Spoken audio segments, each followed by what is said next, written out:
Welcome everybody to Living Between Worlds for November 15th, 2023.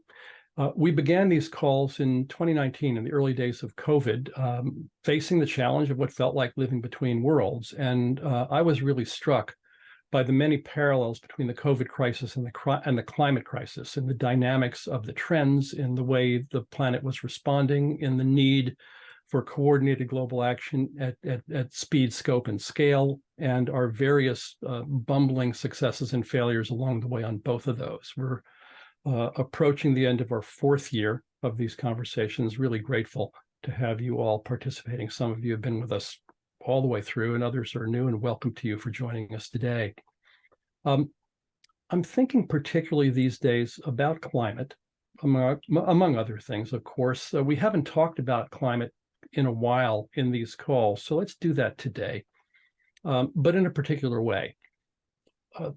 All around us, we see the rising signs of risk and damage. We also see the rapid growth in awareness, in the penetration of renewables. We see huge policy shifts and huge shifts in global capital flows. New York State just announced this morning their biggest investment ever in renewables. CalPERS just announced a $100 billion investment in renewables. Globally last year, 70% more invested in renewables than in fossils. We know from the work of Mark Jacobson at Stanford and others that we could shift 145 countries. That represents 99.7% of global emissions.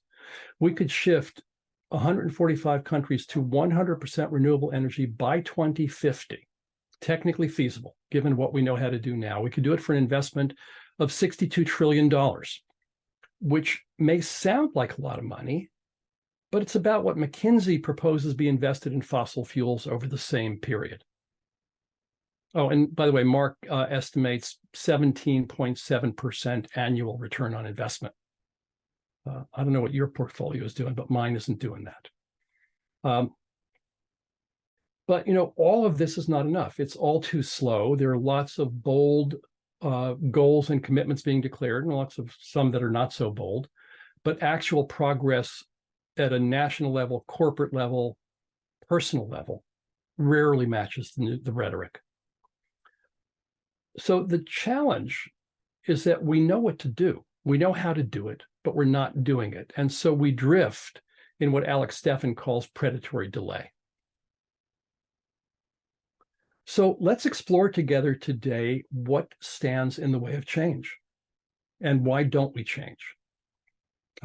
We can list lots of reasons, of course. Vested interests, right? Different interpretations of what's so, different interpretations of what's possible. Economic systems and methods of financial management that can't distinguish between cost and investment, that exclude so-called external reality from economic calculations. You know, it's like students in Physics 101 excluding friction from their calculations. We can list reasons like, you know, Newton's first law of motion: a body at rest remains at rest, or a body in motion at a constant speed in a straight line will continue to do that unless acted on by a force. We can call out moods of blindness and resistance and resignation. You all know the stack from the B'nai Gesserit litany against change. It's always been this way. Nothing can possibly change. Nobody can make a difference. I certainly can't make a difference. And yet change happens at all of these levels. What stands in the way of change?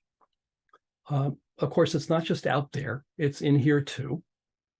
Are there things for you that you want to change, that you need to change, that you're committed to change, and yet you don't? I know it's true for me. I know that if I'm lights out before 10 o'clock at night, I sleep better and I sleep longer. I know that if I plan my weeks well and if I plan my days well, I am both more productive and more serene in the face of the always possibility of overwhelm. I know that if I exercise vigorously and regularly, well, you know, you get the idea. I'm committed to these things that I know without any doubt are good for me. And yet I don't consistently fulfill these commitments. And yet I'm pissed off easily at other people and other powerful forces that don't do what they say they will do or what I think they should do. And yet, paraphrasing Rabbi Yisroel Salanter's observation some 200 years ago, all too often we cut ourselves slack and expect impeccability from others. So let's explore together. What does this provoke for you? Eric Hoffer, the longshoreman philosopher, his favorite book was a short book called The Ordeal of Change. And the first pages of the book, he talks about being a farm worker and having to go at the beginning of the season from picking peas to picking beans. And so he's laying in his bunk at night and he's worried about the change from picking peas to picking beans. And then he goes, wait a second. There is no real change here. Why am I so worried about it? And I know for myself, if I'm doing a routine that I normally go through and there's a jog, that can throw me off. Mm-hmm. Right? And that's sort of kind of the ordeal of change. Even small changes, like the change from picking peas to picking beans, makes people very, very nervous. We know what we're doing. We're running on this track. We've been running on this track forever. What do you mean I have to do something an infinitesimally small difference? That makes me nervous. Mm-hmm. Thank you. Two brief observations, and then Jean, over to you. Sometimes change activates us, engages us, makes us interested. There's a Taylor effect in change management, where perturbation will provoke new behaviors. But the main comment I want to offer, George, is that makes you nervous or makes people thus and such. I will assert that nothing makes anybody anything. And you may hear me say that again and again through these conversations. We have reactions to things, but it's not like we're servo mechanisms where a switch got flipped and something happens to us. Something happens, but I'm going to challenge that syntax. I've got, I'm sorry, Jean, I've got Felix first, then Jean, then Rick. Hi there. It seems to me that the issue of what can motivate people is at the heart of all this. I think, as Gil was just saying, you need to feel like you need to do this yourself, and you have to have gratification or validation or something that you get from doing that. And what I've been thinking recently, I've almost stopped talking about working on climate change, and I've substituted the word regeneration. Mm-hmm. I'm doing that because I think it's more fundamental, and regeneration is more hopeful. Climate change, for any number of reasons, people can't feel good about their prospects. But the idea of regenerating our world, regenerating our relationships with the living creatures in the world, including all other humans and animals and species and plants, valuing all those things, and then saying, what can I do to bring back life to those? Within that, I find that all the words I used to use about climate change, reversing, restoring, rebuilding, repairing, all those words are included in regeneration. And I find that it actually, that word brings life to my life. Great, thank you. Jean Dunaway, welcome. I have become interested in hacking the Daniel Schmachtenberger's assessment that the generator functions of what's happening are rivalrous relationships, that we're all in rivalrous relationships at all levels, plus exponential tech.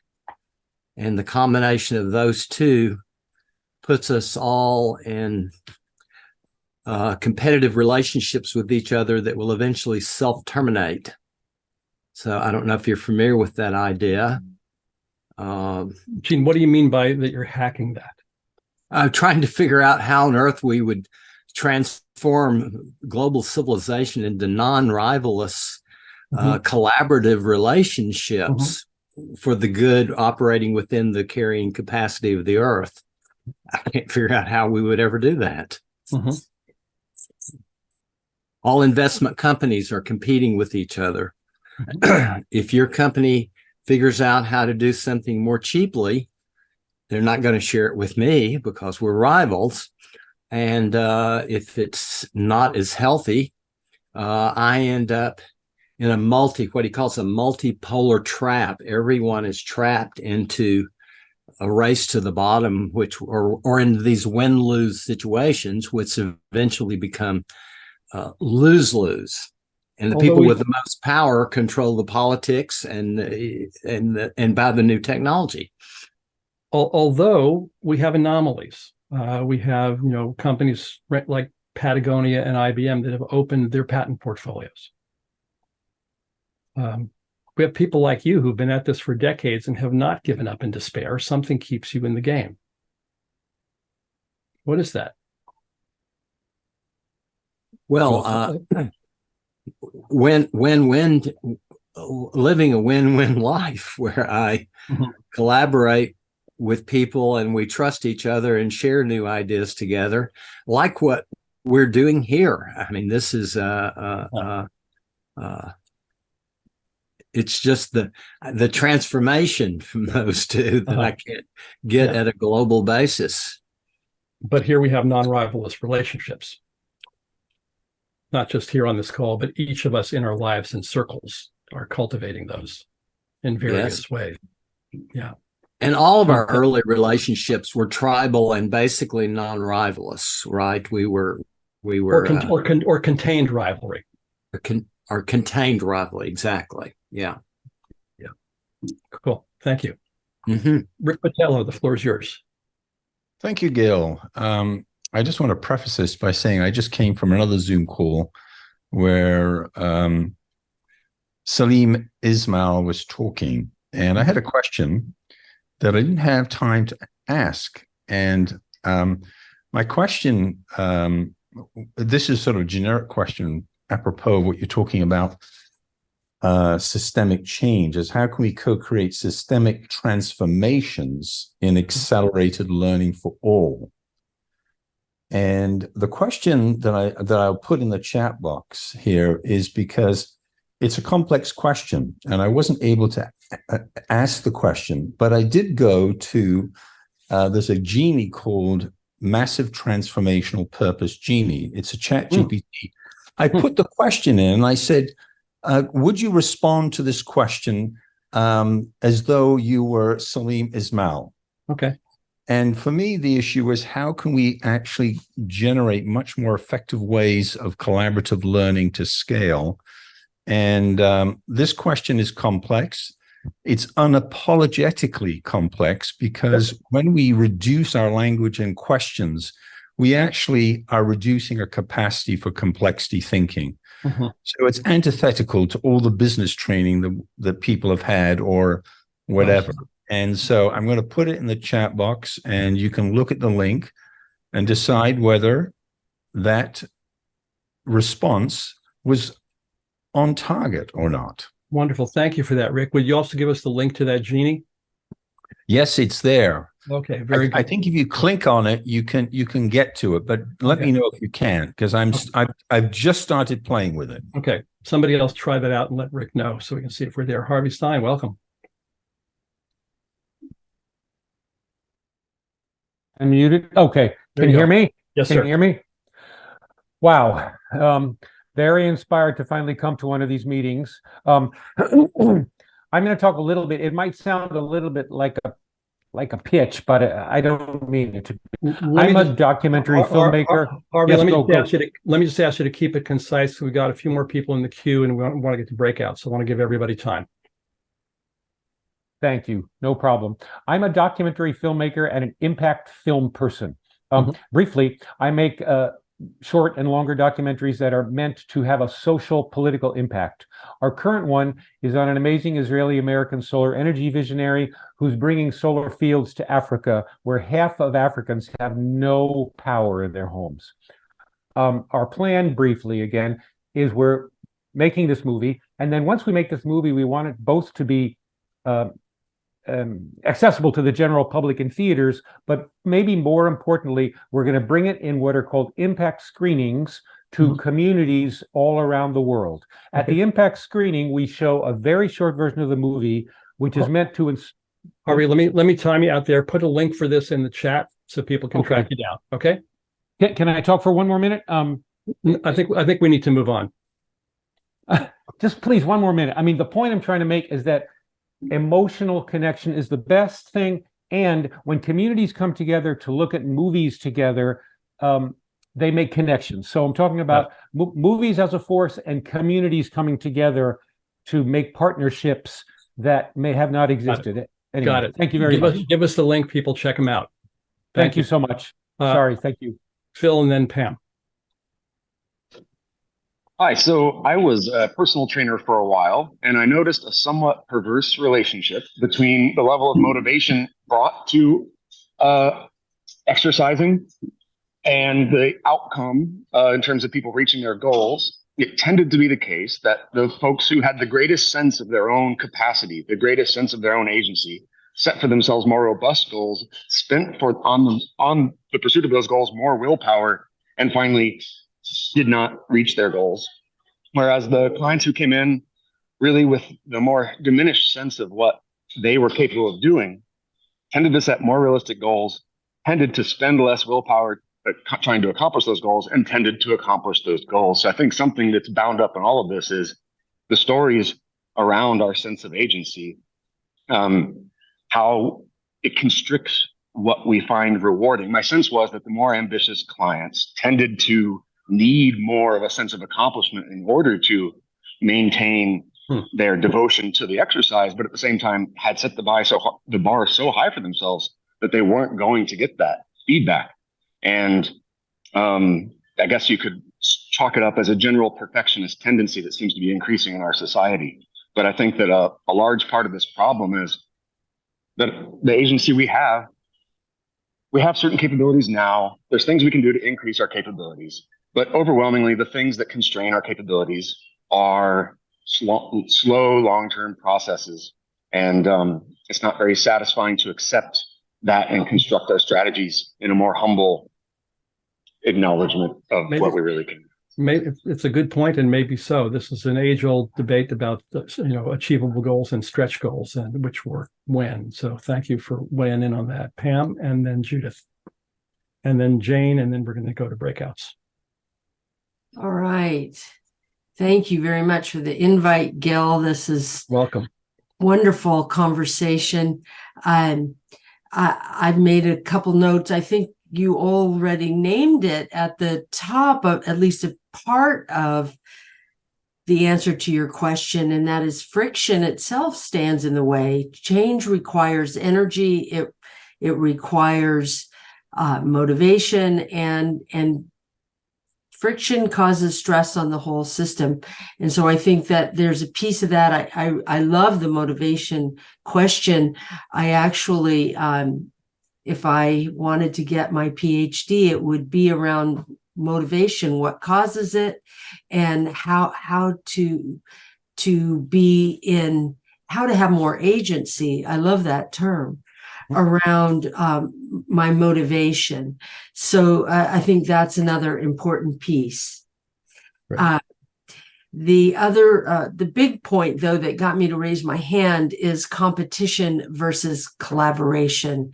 And I think that it ties in with our anthropological understanding of ourselves over history.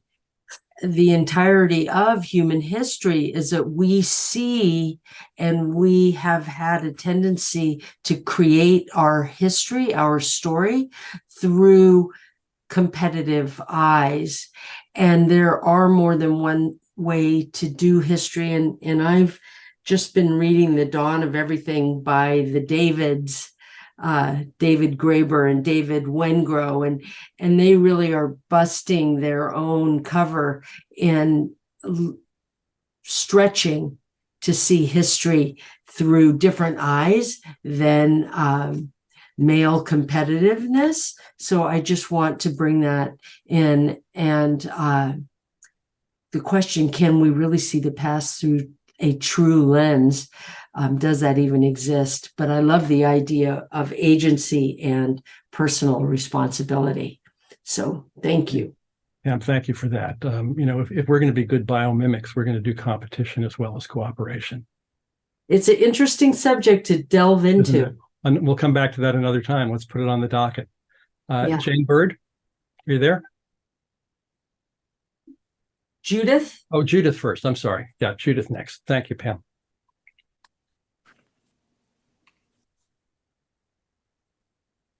You're muted, Judith. Apologies for not getting muted. I had to get unmuted. Sorry. Yeah, there you go. I just wanted to interject the thought that the whole question of self-determination is governed in much part by the previous experiences of people in whether they've been successful in any dimension of self-determination. And that's a really deep and complex topic, but I think it truly affects the resistance that causes people to step back from propositions that are new to them because of an intrinsic, not necessarily self-aware self-doubt about how would they judge the rightness of this? How would they know whether they could take an effective action? How would they determine what effective action would be, and so forth? So there's a complex self-determinant psychological piece of all of this that influences how we read and perceive everything in terms of information and how we evaluate that information for potential changing of our own viewpoint or taking action to assist in some transition. Judith, what do you mean by intrinsic self-doubt? Well, intrinsic. You mean already there, or do you mean internal? I think it's internal self-doubt, and I say it's intrinsic because each of us has a unique set of experiences that determines whether we've been successful at change. And not knowing in the audience you're dealing with what their perspective of self-determination is, you can pitch the story completely wrongly. And you can attempt to elicit responses that they'll put up barriers to because their own experience says, well, I can't change that kind of thing. And in a sense, so I think it's intrinsic to an individual. It's not intrinsic to a culture, but the complexity of that self-determinism is a barrier for collective change. Okay, thank you. Jane Bird, are you there? Yes. I'm sorry I'm not camera worthy today for video. No worries. But I deeply appreciate Judith's remarks. I think that she's put her finger on the crux of the issue about change for human beings. And an awful lot of that issue of self-determination is linked in with personal experiences of shame and the need to maintain a sense inside ourselves that we are good, that our view of ourselves is that we find ourselves to be good. And everyone who experiences life in some way as good wants to maintain a self-image or an ego belief that they are good. And so self-determination and agency is so deeply much a part of the teachings of a remarkable climate scientist and soil microbiologist from Australia named Walter Jenner. And he has been trying to refocus the global conversation around climate change to the level of understanding how the biosphere as a living system has regulated climate for millennia. And because the human industrial technological learning curve is such a fantastic mimic of nature, we've yet to be humbled enough to start revamping our mimicry to be closer to how nature's actually regulating things. Our understanding of how nature does it is lagging behind the crisis we're creating for ourselves. So I think we're overawed by technology and we're underexperienced in what nature's actually doing. And so the brilliance that Walter Yenny is bringing to the issue of agency is that how we manage land management and agricultural practices and restoration of the water holding capacity of the soils of the planet Earth really tie into the main greenhouse gas on planet Earth that's responsible for 95% of the heating and cooling dynamics of our planet. And no, it is not carbon dioxide, it's water vapor. And so healing the hydrologic cycles has everything to do with rapid transformation back to a livable climate and less climate catastrophes like these cycles of floods and droughts and drastic weather. So we have agency with land. Everyone who can have access to land decisions has agency in this. You're also talking about agency in terms of the self-assessment, self-interpretations that you and Judith were talking about, because Yenny is assessing human success by the health of the soil, not by the tons of concrete being poured. Yes. And so his assessment, are we doing good or not, is a different story than what's happening in the boardroom at JP Morgan. Right. Are we creating deserts? Or is our business only in the service of creating deserts? Or is our business in the service of understanding the web of life and how to work with it? Seems like finance has run away with technology and ignored nature. And now we're coming up against the constraints of nature on our runaway love with technology to the exclusion of how nature does it. And we are part of nature. Our technology is part of nature, and our ability to self-consciously understand how nature is self-regulating and conform our practices to those things is a vital part of nature's self-regulation now, because we're an evolved system. We're evolving. We weren't always here. Yep. We're part of nature's evolution of this planet. Thank you, Jane. Let's get back to the thread of the conversation. Ken, over to you. Yes, sorry, folks. We need to stop for breakout rooms here. I want to very briefly preface that by saying about a dozen years ago, I went to Harvard and took a course on immunity to change with Robert Keegan and Lisa Leahy. I'll spare you the details of that, but they talk about competing commitments. You may have a commitment to lose weight, but you might also have a commitment to not feeling lonely. And if you don't have friends, you come home and so you eat in order to feel full. And when you look at competing commitments at the level of leadership and nations on earth, Saudi Arabia makes $1 billion a day for every day there's a delay on climate change. So it's natural that they're going to continue that. That's benefiting them. We can't expect things to act as a unity because they're so fractured. There's so many different aspects of it. So how do we fit into that? There's 100 companies responsible for over 80% of global emissions. So don't blame yourself. Start to think about where's the leverage points. Where can we start to exert some pressure that's going to make that change? I have a breakout room question for you here of what are some things that you know you could be doing, either personal or political, but that you're not doing? And I'm going to send you off into breakout rooms for about 16 minutes here, and then we'll do another one and come back and open it back up to plenary. So let me just create the breakout rooms here and clarification on the question. Yes. It says, what are some things you know you could be doing about what? With regard to climate. Sorry. Yeah. Sorry. We it was in our head that we were talking about climate, so that wasn't in it. Things you could be doing about climate. Or maybe you're some things that you are doing that you actually know are not contributing to making climate better. And there's no judgment here. We all have things that we're challenged by. All right, enjoy yourselves, folks. We'll see you in a few minutes.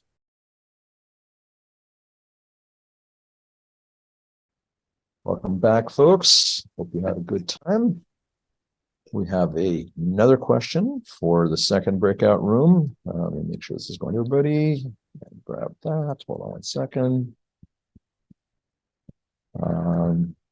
Okay, just quick thumbs up, thumbs down. How was that last conversation? Good? Not so good? Yeah. No, not so good for Michael. Okay. And Jean's not so okay. Well, let's see if we can pick it up. So Here's the question now. What would you need or need to do to move things forward on those fronts in terms of actions you're going to take on climate? What do you need or need to do to move forward on those things that you know you could be doing? All right, welcome back. Hold on one second. Judy is back. Okay, she just texted me saying she wasn't getting in. Okay. Sorry, we were in a breakout room there, and by the time I got to it, we were closing anyway. So,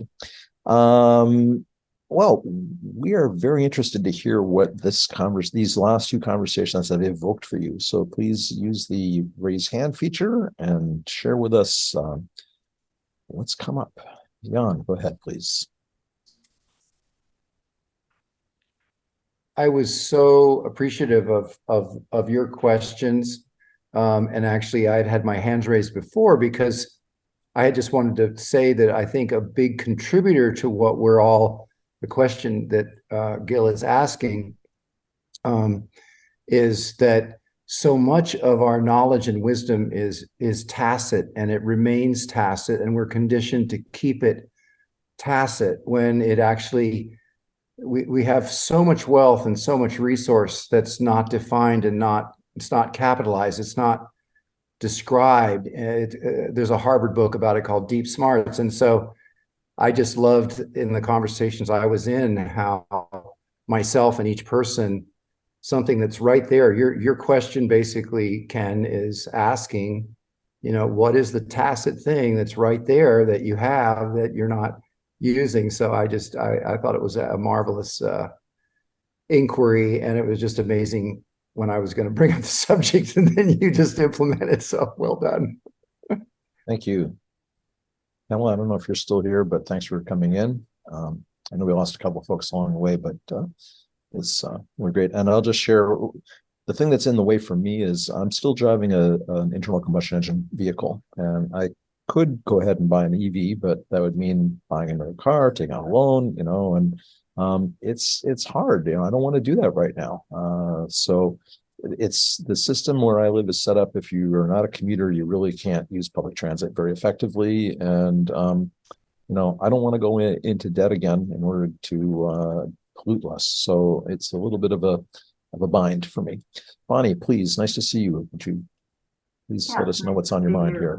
Like Jan, I had my hand up, and similarly, both of the sessions kind of just validated what I was going to say earlier, which is that, for me, when you asked, what I could be doing that I'm not doing, I felt like it was kind of listening more, listening to myself, listening to what the real needs are, because I think sometimes I get confused and I get distracted by everything that's happening. I'm still back with like Gil's first question, which is, what does change bring up for you? And, I've always been a person that kind of embraces and loves change. I've always been like, oh, put me in a new place, put me with new people. I'm a happy camper. And yet, like more recently when, the things have happened in the Middle East for the first time, I was like, wow, this one could actually be World War III. We could do this. And it brought up interesting things to listen to and feel in my own body of just like, wow, is that fear? Is that, what is that? And I heard a Thich Nhat Hanh or a podcast the other day, and it was really profound and powerful for me because what it said was that much the same as my focus is on mindful or conscious consumption of goods in the world. And I teach it and I preach it and I try and live it. I think that the focus was mindful consumption of information and media, and to really be much choosier, be much more selective about the sources of information and where I go and what I listen to, and maybe like don't watch all of that graphic stuff and read about their culture and their songs and their history. And if I want to know more about those people and empathize. And then the second was taking care of myself. And the third was acting wisely. So, you ask questions essentially about that. I do believe I act pretty wisely, but I just wanted to say that's what came up for me. Thank you. For those who are interested, Thich Nhat Hanh has a book out called For a Future to Be Possible, Commentaries on the 5 Wonderful Precepts. And the 4th precept is about mindful consumption, which is not just taking in intoxicants and sugars and stuff, but also engaging in certain conversations and looking at certain kinds of media. So it's a short book. It's really, really interesting. Klaus, please.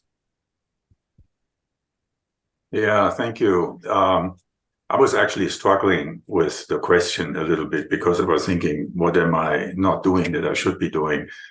And actually, there's probably on the personal level some things. I mean, I have a pickup truck and a 5th wheeler, and so there are probably some consumption issues that would qualify here. But in the second conversation, actually, we had 4 people doing 4 completely different things to engage, and the challenge that I mean, on the very personal level, have is that on the one hand, I'm working at a very abstract level with on the advisory council for the Farm Bill, legislation and all this stuff. But then I want to go to the local food bank here and to the family kitchen feeding homeless people and figure out why they can't source local, what's standing in the way to this. And I'm finding myself profoundly ineffective, because you have to put on a completely different hat, right? I mean, because you have to engage with people by getting into their mindset, getting into their worldview, understanding, so you can't come in there like a Ferrari and have all sorts of ideas and proposals. It's just you just have to like totally chill out and get into the space, and that's a skill set, that because before I worked, in corporate, and I was always, pretty effective in communicating across, the entire range. But you're the boss, right? I mean, it's a different thing. So I have to relearn, and I want to get better at that, And the other thing that sort of came to mind is, by default. Not everyone to, but by default, we're all in a silo, right? Because we are living within our personal context. And the most difficult thing to achieve at this point in time is for us to connect across the spectrum. And so when we're in this silo, every once in a while, you have to stick your head up and see what else is going on around you, and how you can, and how what you do impacts others and how others are impacting you and how you can communicate this, and so that and to make that possible, it's really, really helpful to have a big thing that everybody agrees to. So what my hope is that soil and water can be the big thing that everybody understands, right? Because it heals everything. If we heal the soil, we heal nature, we'll heal our own society, we heal our own hearts. And so to have something big like this, that unites us across the spectrum, then can make us become aware of each other. Right? Thank you, Klaus. Gil, were you going to say something there? Just before, Jane, if you give me a moment, because I want to respond to Klaus. I really appreciate what you said, Klaus. And what I heard you say that you don't feel very effective. But I also hear you remarkably effective in observing that you need to be able to listen to different people who have different perspectives on these things. That you need to find places where there's common, not just common agreement, maybe more common attraction or common concern, something that people can all be motivated about together. You're recognizing that it's a different game that you're in than when you were in corporate, where you could instruct people what to do, and here you can't instruct, you have to invite. And so you're not, I don't hear you as not effective. I hear you as learning. You're in a new environment, discovering things, starting to build a new map of meaning, testing actions. And, I've known you for, several years now through these little boxes on screen. But you're enormously dedicated at this, and you're persistent, and you're learning. And as you learn, you'll find, I suspect your effectiveness is going to shift. But it's not like you can walk in and, order a department around and say, well, here's the money, let's do this. It's a different game that you're in now. So thank you. Jane, thanks for waiting.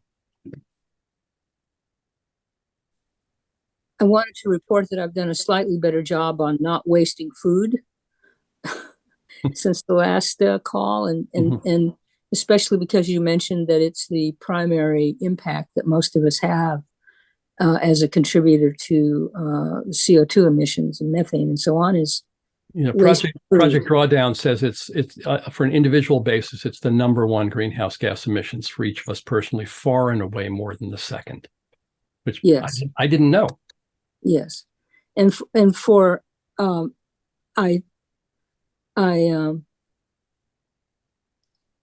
I've told people that I'm interested in coming out from behind your shadow. You cast a long shadow as a career in sustainability, and I've been your wife and thought partner all these years, and for a decade a cancer patient, and I'm sort of coming out from under that learning curve of managing my own health processes so that I'm approaching near complete remission, and wanting to devote myself to becoming an effective healer of soil and human hearts and the hydrologic cycles of the planet so that we can work on that 95% of cooling and heating dynamics called water vapor. That's our most important greenhouse gas to regulate healthfully. So the little sessions were helpful for me, and I hope for others in their own way too. So I appreciate it. I appreciate them and appreciate their listening and tolerance, especially of me. Thank you, Jane. Who else would like to share with us what's come up in this last hour and a half together?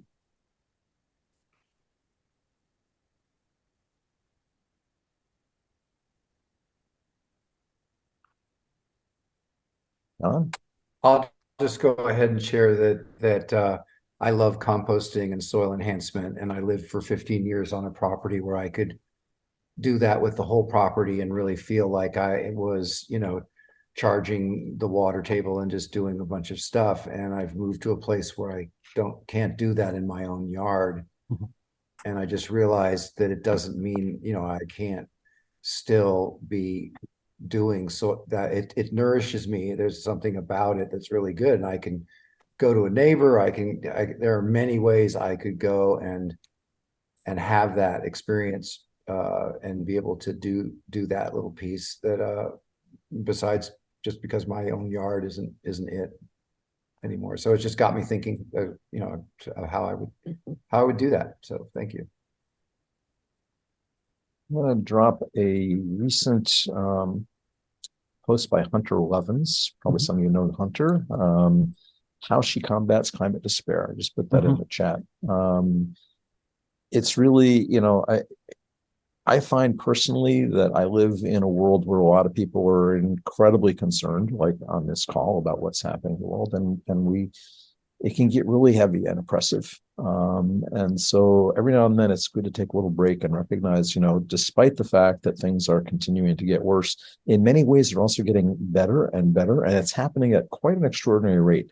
If you look at the rate of adoption of alternative energy sources, clean energy sources, and the rate of efficiency on that, really extraordinary what's gone on in the last 20 years. And, it does feel like we're going to fall short. And yet at the same time, if we don't take the time to appreciate what is happening, what is working, it can lead to a sense of despair. And I think despair is probably the number one enemy that we all face, because what did FDR say? The only thing we have to fear is fear itself. When we fear the future, we live into a future filled with fear. And when we say, the hell with the torpedoes, I'm moving ahead anyway, then we actually have a chance to create something that we'll be proud of and that we'll feel, worth working towards.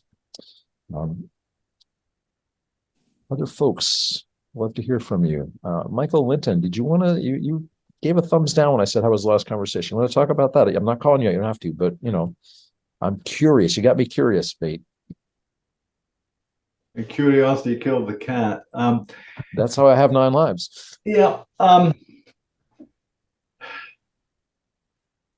thought it was a satisfying process because it was so frustrating.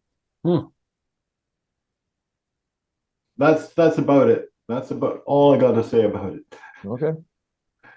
I'm sorry, I can't let that one pass that easy. Michael. What was frustrating about it? Was it the process or the question that was frustrating? No, it wasn't the process, and it wasn't the question. It was the way we dealt with the question. Okay, good. Can you say more about that? There's a tendency to fall into the personal trap by being authentic in some way, which is sort of almost virtue signaling on the look at me. And I felt myself drawn by that. I sensed it in others at different parts. Interesting. It was an attractor. It did raise issues. That's why I found it good. Frustrating because I didn't like the issues it raised. Good. Thank you for that. I heard a version of that, which is that I guess more in the first group than the second, people interpreted the question as, what do I need to stop doing? A kind of virtue signaling or virtue correction. What are the bad things that I'm doing where I'm contributing to the problem and I should stop? And in the second group is more about creative actions that people are doing, whether at a personal level or at a social and political level. And that shift was really striking, and something I didn't think it was in the question itself, but something in the question and the conversation space and who we are and the culture we're in took us to, what do I need to stop doing? Which, if you look at the question, wasn't what we asked. But it's where a lot of us went. If I can go back to immunity change for a minute, Keegan and Leahy's work, the point of examining, you say, this is my goal. Let's say I want to lose weight. And then the next thing you do is you list out all the things you're doing and not doing that work against that. So I might be eating 2 desserts. I have dessert after lunch, I have dessert after dinner, I eat a brownie in the afternoon, some ice cream, whatever, and it's not so you can judge yourself as I'm bad. It's to say, what is the competing commitment? And if I'm someone who is lonely and food is my only friend, then I'm committed to not feeling lonely. Or, the idea is to unpack what's underneath and find out what's the competing commitment, not so you can judge it, but so you can check and see, is there an assumption here that actually, if I test, I might find I don't have to eat to feel lonely? Or if I come from a big family and my mom keeps offering more food, I can say, Mom, give me smaller portions so I can have 2 portions and I don't want to insult you. Well, is Mom going to be insulted if I ask her to enroll in helping me to lose weight? So this is a way to start to get away from the judgment and get into curiosity. What else is going on here? Because by exploring that, we might discover a real place of leverage to make some effective change. So is it possible to learn and change without judgment? And is it possible? That's a trick question. I don't think it's possible to. I don't think it's possible to look without judging. And then can you be aware of the judgment? Is it possible to have a lighter hold on judgment?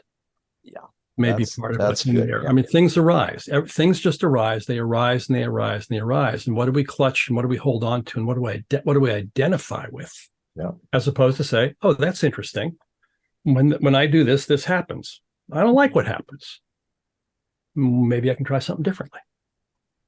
I mentioned in one of the breakout groups that for me, I look back over my entire career, one of the consistent plays that I have found effective is to try to show people examples of things that are unexpectedly working. Because once you see something, you can't say it's impossible. Mm-hmm. You might say it's not good for me. You might say, I don't like it. You might say, I don't think it'll work in such and such circumstance, but you can't say it can't be done if it's there on the ground in front of you. And this is something all of us, I don't know, everybody here on this call, a lot of the people on this call have been involved in creating examples of something different and better, and then sharing it and showing it or selling it or propagating it or writing about it or speaking about it. And it's a powerful way that change happens, in my experience. Jan. Feeling really curious about a dynamic that I'm noticing, and I don't. It's not like a conclusion, but you know, my work is in transparency, and the fact that there's been a cash statement in accounting for 37 years that actually tells you what collections are, and no one ever looks at it. It's not in QuickBooks. It's not in Great Plains. It's not in any of the accounting packages. You can't even select a cash statement that has collections and expenses paid on it. And it's just so interesting how at this massive level, every business person in the United States is not asking the most fundamental questions about being in business. And there's been a statement that tells the truth about the bank account for almost 40 years, and no one looks at it. And I see it so often that somehow the truth is scary and resisted. And it's like, it's so easy to do it, and no one does it. And I'm just like, why would business people be operating with such shit information for so long when the answer is right there for 4 decades? I'm really glad you raised this, Sean. Let's put this on our list for a possible topic for next year, because what I'm listening on and you're saying is about blindness and about willful. Yes, which are not the same thing. They're two phenomena. They're both important. They're different. Yeah. Let's take a walk into that blindness. territory. Great reflection. Yeah, thank you, Shallon. I think you're going to be the last one for today. Yeah, on impossibility, this quote from Muhammad Ali, which I put in my most recent book and also based my TEDx on. Possible is just a big word thrown around by small men who find it easier to live in the world they've been given than to explore the power they have to change it. Impossible is not a fact. It's an opinion. Impossible is not a declaration. It's a dare. Impossible is potential. Impossible is temporary. Impossible is nothing. Love it. I think we just got to leave the last word with Muhammad Ali. Can't beat that. Thank you all for joining us today. December, we're back on December, I think it's 20th, the third Wednesday of the month. We're planning to do something very different in December. We've got a surprise for you. It's experimental. Hope you can join us. I think you probably haven't seen anything like it. Hopefully that's seductive enough. Invite your friends, invite your colleagues. We don't have the calendar posted for 2024. We'll do that in the next few weeks, so you can register up ahead for that. Thank you all for your participation and for who you are and for what you do in the world, and we'll see you next time. You can dance in a hurricane, but only if you're standing in the eye. You can dance in a hurricane, but only if you're standing